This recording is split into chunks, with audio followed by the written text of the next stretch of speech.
আপনি দেখছেন news now, আমরা জানি কোনটা খবর। রাজ্যের লোকালয়ে প্রায়শই ভিন্ন প্রজাতির প্রাণী লক্ষ্য করা যাচ্ছে। ঠিক এমনই এক ঘটনা নজরে আসলো বিশালগড় থানাধীন ধ্বজনগর এলাকায়।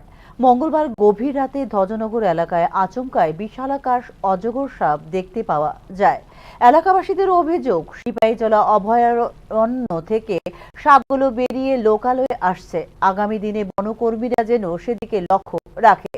পরবর্তী সময়ে এলাকার যুবকরা সাপটিকে আটক করে খবর দিয়ে সিপাহীজলা অভয়ারণ্যের বনকর্মীদের।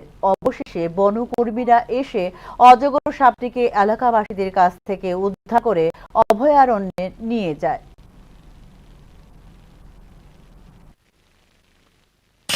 এটা আমরা পাইছি রাস্তাতে যাওয়ার সময় আমাদের সাপ ছিল সাপটা। আচ্ছা, আমরা 4-5 জন মিলে সাপটা আটক করলাম। এইসব সাপ চিড়াগানা সাপগুলা আমাদের এখানে এসে অনেকটা আমাদের সমস্যা করে, কারণ এইগুলা সাপ তো আমাদের এখানে নিচে চলে আসে। তো আমরা চাই যাতে সাপগুলা ফরেস্ট ডিপার্টমেন্ট থেকে একটু সতর্ক করে তারা একটু দেখে রাখার জন্য, যে আমাদের জনসাধারণ যাতে সমস্যা না হয় একটু লক্ষ্য করার জন্য। আর আজকে সাপটা আমরা ফরেস্ট ডিপার্টমেন্টে ফোন করা হয়েছে, ফোনে বর্তমানে তারা আসবে, তারা হাতে তুলে দেবো এটা। এতটুকু। এই জায়গাটার নাম কি? এই জায়গাটার নাম হলো দশনগর। আচ্ছা, এটা কাউকে ক্ষতি করেনি তো? ক্ষতি তো করেনি, ক্ষতি করার চেষ্টা করেছিল। আমরা অনেকটা, আমাদের বন্ধু বান্ধব ছিল, আমরা নিয়ে আটক করলে ধরলাম।